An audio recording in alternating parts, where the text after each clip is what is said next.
So we're going to use our strategy, well, our knowledge of these graphs, these types of functions, answer question in context. So you're given a function here, f of p, which is the cost, is equal to 8.7p divided by 100 minus p.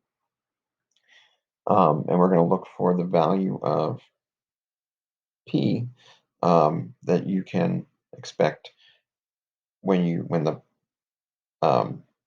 amount spent is $78.3 million. So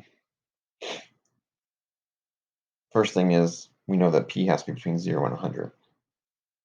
So we can narrow it down to that because p percentage will not be less than 0 and it will not be more than 100. And then we're going to solve this by graphing.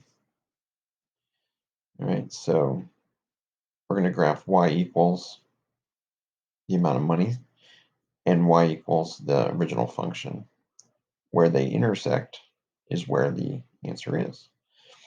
So the point 90, 78.3 lies on both graphs.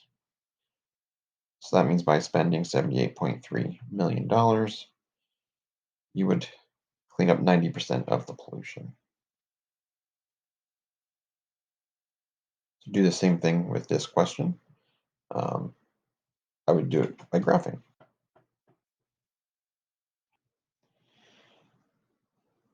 So again, really the only process is we're going to graph y equals 50 and then y equals 3.2. I did x, but whatever, plus 1 over 100 minus x.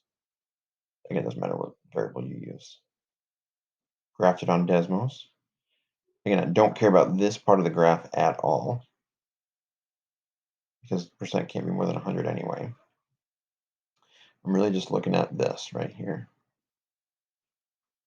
And that tells me that 93.966. So I guess for rounding, we could go up to 94%. So about 94% of the pollution would be cleaned up for $50 million in this question.